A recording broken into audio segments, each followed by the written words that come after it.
A ver, al ser humano le gustan las soluciones fáciles, las soluciones simples, las soluciones sencillas. Y una cosa es decir que algo es posible y otra cosa es decir que algo es fácil. Cuando uno ve una idea, para que se convierta en una vivencia, tiene que estar dispuesto a pagar el precio. No basta ver una posibilidad para que esa posibilidad empiece a actuar a través tuyo. Tienes que actuar cada día como si esa posibilidad fuera una realidad. Y eso implica un largo entrenamiento. Y no todo el mundo está dispuesto a poner las dosis de fe, las dosis de determinación, las dosis de persistencia, las dosis de esperanza y las dosis de paciencia para que eso suceda. Hay muchas personas que no están dispuestas a hacer este trabajo. Quieren el camino fácil y la transformación de la mente es una gran posibilidad. No es un camino fácil. Por eso yo suelo comentar que el cambio profundo, la transformación, no es asunto de erudición, es asunto de motivación. No todo el mundo tiene el hambre que es necesario tener para hacer lo que es necesario hacer. Y claro, luego buscamos justificaciones, buscamos excusas. ¿Por qué sabemos que la gente que tiene ese hambre y esa motivación y esa garra por hacerlo lo logra? Porque podemos observar que hay muchos casos de personas que han creado sus sueños y las han hecho realidad.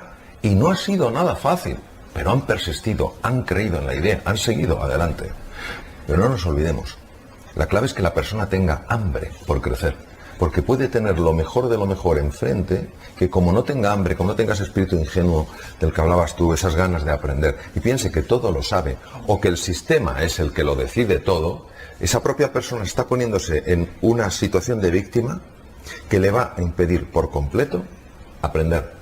El ego hay que entenderlo no como una estructura fija, sino como una estructura dinámica. El ego es nuestra identidad. Y el ego puede tener dos posicionamientos. Uno es un ego completamente estanco o un ego poroso. El ego estanco hace que yo me sienta completamente separado del resto. No veo ningún punto en conexión. Solo me preocupa sobrevivir. Solo me preocupa utilizar a los demás para mis fines. Esto es tremendamente lesivo, porque además es fuente de infelicidad y fuente de enfermedad.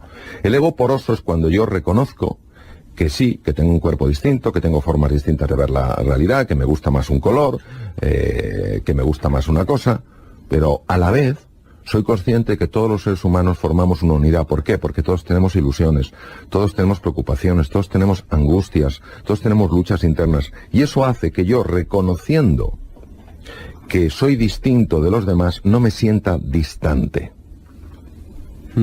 Por eso la base de todo cataclismo es el egoísmo, y la base de toda prosperidad es la generosidad. La base de todo cataclismo, por lo menos como yo lo veo, es convertirte en el centro del círculo, y la base de toda prosperidad es la generación de una elipse. Una elipse tiene dos centros: estás tú y estoy yo. Claro, esto genera un encuentro, y donde hay encuentro hay posibilidades, y donde hay posibilidades, pues hay un estado de ánimo radicalmente distinto. La única manera en la que la creatividad aflora es cuando nos topamos con un muro. Porque cuando nos topamos con un muro y nos pegamos con el muro y el muro no se rompe, solo hay dos opciones que podemos tomar. La primera es abandonar, y la segunda es encontrar un camino. Sabemos perfectamente que la creatividad se despliega y la inteligencia se abre precisamente cuando encontramos la dificultad. Lo que pasa es que, como no nos gusta nada sufrir, en cuanto empezamos a notar que darle golpes al muro duele, lo normal es que abandonemos. ¿Cuántas personas, porque han seguido, porque han creído en sus posibilidades, han descubierto que todo muro tiene unas microfracturas, y que por las microfracturas poco a poco te puedes ir colando? Yo creo que hay que tener mucha más hambre, mucha más ambición, que no avaricia, por alcanzar la propia plenitud. Yo creo que caemos con mucha facilidad en el conformismo, que en cuanto hacemos una cosa con un cierto nivel de competencia, ya no aspiramos a la maestría. Enseguida nos acomodamos. Y creo que este hambre, estas ganas de aprender, estas ganas de progresar, estas ganas de avanzar, no hay que perderlas nunca. Yo he visto personas, me invitaron hace unos años los cocineros del País Vasco para hablar de creatividad con ellos. Fíjate qué cosa, hablar de creatividad con ellos cuando tendría que haber sido yo el alumno. Y yo vi a algunas personas consideradas de los mejores cocineros del mundo, que lo son, alguno de con bastante juventud acumulada, qué ganas de aprender, cómo tomaba notas, cómo preguntaba. Esto es un ejemplo. No me extraña que hayan llegado tan lejos. No me extraña que se hayan convertido pues en el Silicon Valley de la cocina a nivel mundial. No me extraña. Son generosos, tienen ganas de aprender. Y sin embargo también te encuentras con personas mucho más jóvenes que dicen, eso ya me lo sé. ¿Ah, sí? Cuéntame algo. Bueno, en fin, bueno. La palabra foco o la palabra atención, el foco de la atención, es clave. Nosotros vamos muy distraídos por la vida. Cuanto más complejo sea el entorno, más claras tienes que tener tus prioridades. Cuanto más difíciles son los desafíos, más anclado tienes que estar en tus valores. Eso es el foco. El foco es no dejarte distraer por cosas que son irrelevantes. En cirugía es fundamental tener foco. En la vida es fundamental tener foco. Tener foco es decir sí a lo fundamental. Y obviamente para eso hay que decir no a lo que no es fundamental. Cuando nosotros nos encontramos ante un desafío, la mente tiene que hacer una valoración. Y la valoración es de dos tipos. Una, tierra incierta, tierra desconocida. Dos, tierra hostil. Si la valoración que hace la mente es tierra hostil, solo puede poner en marcha tres mecanismos. Ha sido así por muchísimo tiempo en la evolución de las especies. Uno, la agresión, otro la huida y otro el bloqueo. Pues hay personas que quedan estancadas en la agresión, se sienten amenazados por la vida, se sienten amenazados por los demás, aunque los demás no les estén amenazando, y eso hace que tomen posturas agresivas, estén muy irritables, tiendan incluso a ser personas violentas. Es una lectura errónea de lo que está ocurriendo. ¿Cuál sería la diferencia entre el estrés bueno y el estrés malo, Mario? El estrés es un mecanismo sumamente complejo que lo que pretende es ayudarnos en ciertos momentos en los cuales nuestra capacidad de afrontar el reto que tenemos delante no es suficientemente adecuada. Tenemos dos mecanismos, el proceso del estrés pone en marcha dos mecanismos. Uno es un mecanismo llamado de supervivencia, que solo se activa o se tendría que activar cuando nos encontramos frente a una amenaza real. Sin embargo, hay otro mecanismo que es el mecanismo de adaptación. En un mecanismo de adaptación, la clave es que el cerebro no percibe una amenaza, sí percibe incertidumbre, sí percibe cambio. Comprende que puede haber peligros, comprende que puede haber oportunidades, y los sistemas que se activan son totalmente diferentes de los mecanismos de supervivencia, porque aquí, por ejemplo, hay un cambio muy interesante en el riego sanguíneo del cerebro y nos damos mucho más cuenta de lo que está pasando. Nuestra capacidad de tomar decisiones es más acertada, nuestra capacidad de memorizar, nuestra capacidad de mantener en medio de lógico miedo un punto de entusiasmo por lo que podemos descubrir, se pone también, se activa, se pone en marcha. El problema surge cuando confundimos los mecanismos y el cerebro interpreta una situación en la que lo ideal sería activar mecanismos de adaptación con una situación en la que nos vemos amenazados. Esto lo estamos viendo muchísimo hoy en día. No cabe duda de que la situación que se vive económica, la situación económica que se vive actualmente en el mundo es muy compleja. Lo que pasa es que si nosotros ante esa situación activamos mecanismos de supervivencia, las únicas reacciones que van a surgir de la activación de este proceso es ataque, huida o bloqueo, que lo estamos viendo muchísimo. Sin embargo, si vemos que de acuerdo, es un terreno incierto, el mundo ha cambiado en un montón de aspectos y nosotros tenemos que adaptarnos, podremos darnos cuenta de los nuevos patrones que operan, de cómo podernos manejar. El eustrés, la forma positiva de estrés es, o vendría a significar la activación del mecanismo correcto de acuerdo al estresor, de acuerdo al reto. El distrés es cuando se ha activado un mecanismo que no es el correcto. Por ejemplo, si yo vivo permanentemente amenazado, en un mundo en el que, bueno, no es un mundo con una situación bélica, sino que es, pues como puede ser una ciudad como Madrid o Barcelona, si yo vivo con la sensación de estar permanentemente amenazado, aunque no sea muy intensa, pero sí prolongada en el tiempo, ese patrón de alarma sostenido en el tiempo tiene un efecto incluso a nivel molecular. Ya se sabe que afecta a la genética, afecta a cómo los genes se expresan, y esto es muy importante que lo sepamos. Nuestras emociones ya es una cosa muy testada científicamente. Nuestras emociones afectan a la genética. Hay veces que pensamos que los genes pues son los que son y se expresan o no, pues dependiendo de cuál es nuestro genoma. No es así. Los genes tienen, digamos, interruptores que hacen on o hacen off. Un gen se expresa o no se expresa dependiendo de estos interruptores. Y sabemos que tanto los entornos en los que vivimos, el aire que respiramos, la alimentación y nuestro estado emocional afecta muchísimo a la expresión de unos y otros genes. Qué fuerte. Leo en tu libro, en Vivir es un asunto urgente, Mario, esta frase dice: para que un ser humano crezca, madure y evolucione, son necesarios tanto episodios de estrés como de recuperación. Y dices, las personas necesitamos respetar este tipo de oscilación. Si nosotros estamos permanentemente adaptándonos, es decir, si hay un cambio, inmediatamente otro cambio, después otro cambio, no hay un periodo de recuperación. Hay que tener en cuenta que cuando el organismo se enfrenta a una situación nueva, tiene que hacer un movimiento, una transformación en todo su metabolismo, en toda su generación de energía, que es tremendo. Es como si de repente un coche le pidieras que actúe como un Fórmula 1, que ponga sus ruedas a 1.000.000 de revoluciones por minuto.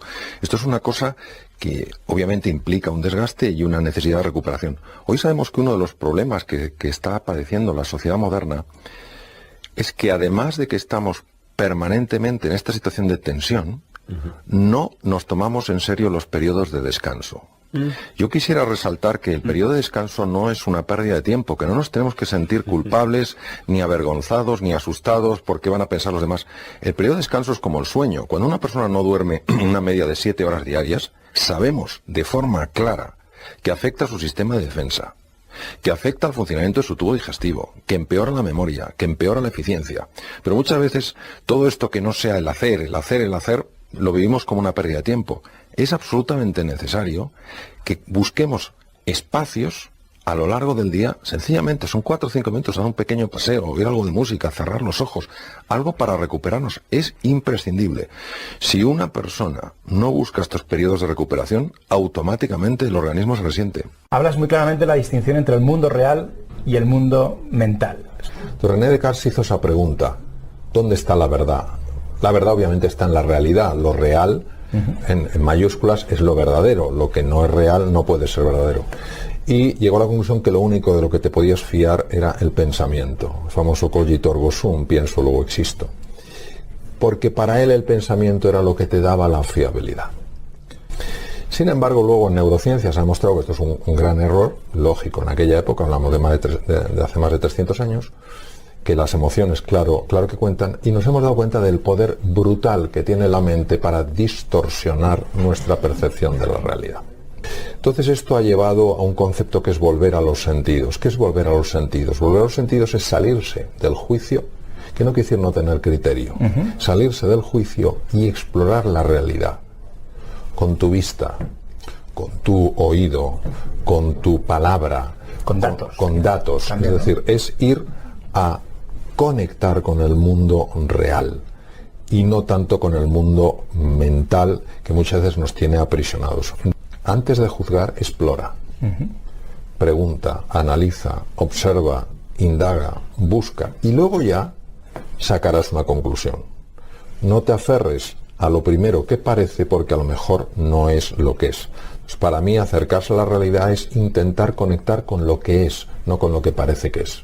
Hay 2 tipos de interpretaciones, la interpretación automática y la interpretación reflexiva.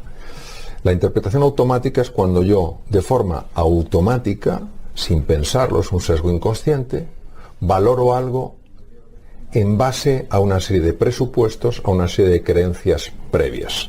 Por ejemplo, si yo creo que el mundo es escaso y veo que algo se está reduciendo, digo, claro, es normal, el mundo es escaso. El problema de estas interpretaciones automáticas es que lo único que hacen es buscar confirmar con una serie de evidencias tremendamente sesgadas, una serie de presupuestos iniciales que operan por debajo de la conciencia y que pueden ser absolutamente falsos.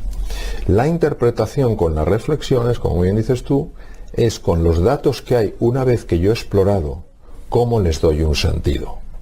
Entonces, el sentido que se configura no tiene por qué parecerse en nada al sentido inicial. ¿Qué pasa? Que a nosotros nos gusta, no es que nos guste, estamos muy acomodados al pensamiento automático y muy poco al pensamiento reflexivo. El tema de la resistencia es una de las cosas que más me ha importado durante muchos años.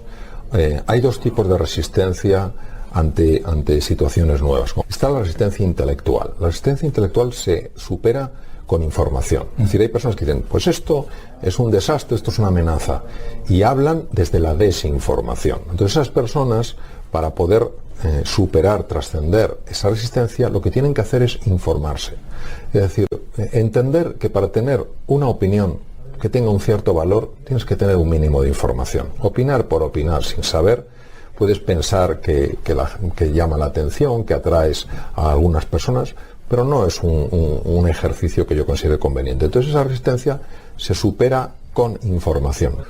La más compleja de resolver es la resistencia emocional. La resistencia emocional es una resistencia basada en un miedo que muchas veces ni siquiera está definido. Porque si yo, por ejemplo, empiezo a decir, hay un toro entrando por la puerta, yo siento miedo, pero sé lo que tengo que hacer. Lo que no me voy es hacia la puerta, me voy hacia otro lado. Pero si yo me pongo a gritar como un poseso, ¡toro! ¡Toro! ¡Un toro! ¡Un toro! ¿Qué hago? Me bloqueo, porque no sé hacia dónde, hay algo que me da miedo. Entonces, esta falta de delimitación, esta falta de concreción es muy típica cuando nos encontramos con elementos disruptivos. Y ahí es donde una persona tiene que aprender, por lo menos en lo básico, a gestionar su mundo emocional. Porque si no gestionas el mundo emocional, aunque sea en lo básico, entras en una de las fases peores en las que puede entrar un ser humano, se llama pánico. Entonces, cuando una persona entra en pánico, es una persona alocada. Y el daño que puede hacerse y puede hacer es brutal. Entonces, son dos gestiones diferentes. Es más, cuando se produce esa activación de los mecanismos mentales relacionados con el pánico, hay una falta absoluta de funcionalidad de aquellas áreas cerebrales en la región prefrontal que son claves para ver las cosas con un poquito de perspectiva. Por eso es tan importante gestionar las dos resistencias de forma distinta y no pensar que una resistencia emocional es una resistencia intelectual o que una resistencia intelectual es una resistencia emocional. Aunque tú racionalmente crees que estás actuando de una forma absolutamente objetiva, esto jamás es verdad. Está tremendamente matizado por tu tono emocional. Por eso, cuando una persona entiende esto, sabe que no puede separar. Descartes distinguía la res cogitans, el intelecto puro, de la res extensa, en la que incluía emoción.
Etcétera.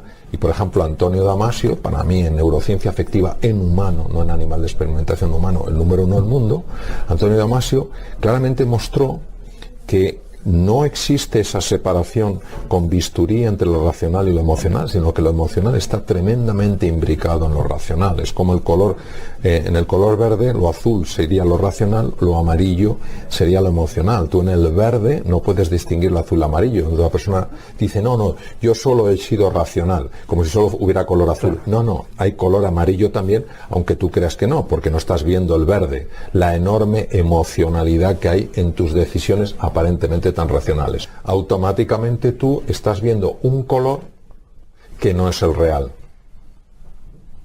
pero el impacto que estás teniendo en el mundo real está mostrando que la verdad es que ese color no es solo azul, sino que ese color es verde. ¿Por qué es verde? Porque también se ha entretejido el amarillo, que es el mundo emocional. Yo creo que una de las cosas más bonitas que vamos a ver hoy quiero decir en esta época de nuestra historia como seres humanos, es la conexión entre distintos campos.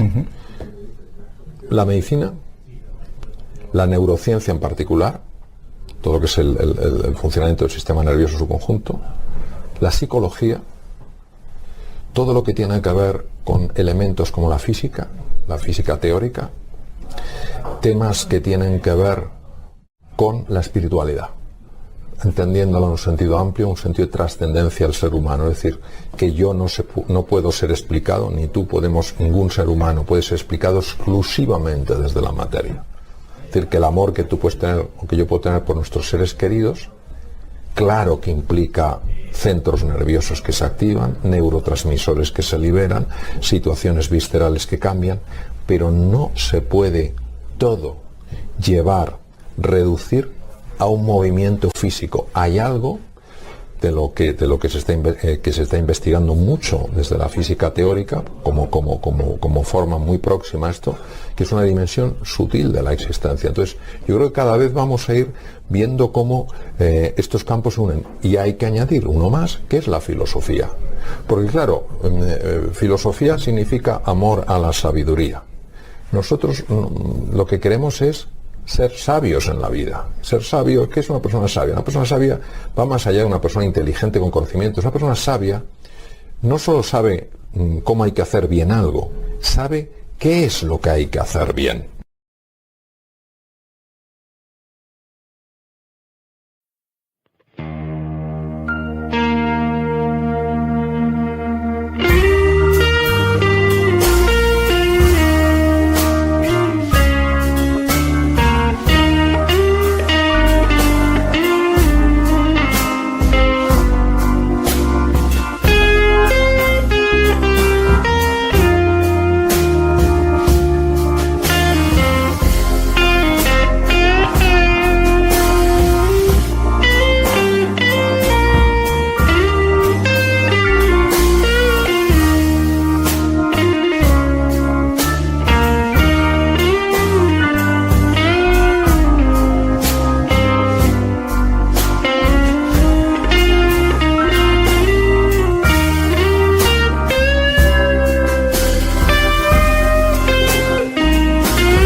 like tiny tears in a happy chase, hopping through the puddle sea, colors dancing wild and free. Skies are gray but I don't mind, cool raindrops on my skin I find, kicking off my Saturday, watch the clouds just drift away. Rainbow in the rain, what a sight, colors shining oh so bright, dancing in the streets so bright, everything will be alright.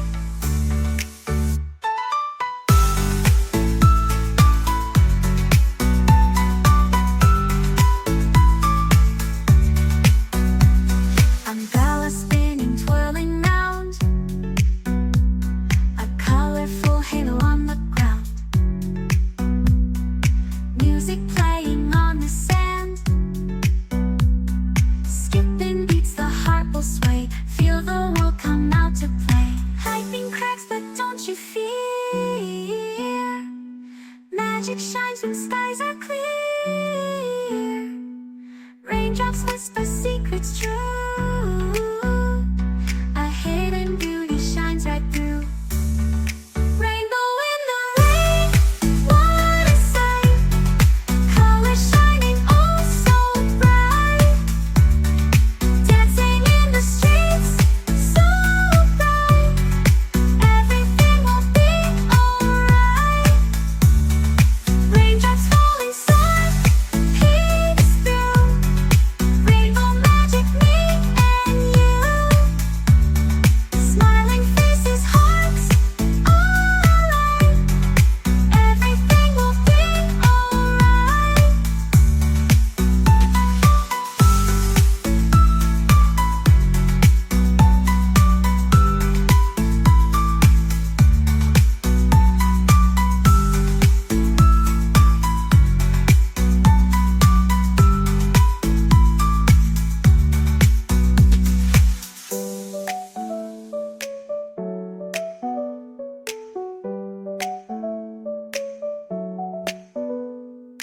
Raindrops falling, sun peeks through, rainbow magic, me and you, smiling faces, hearts alight, everything will be alright.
Thank you.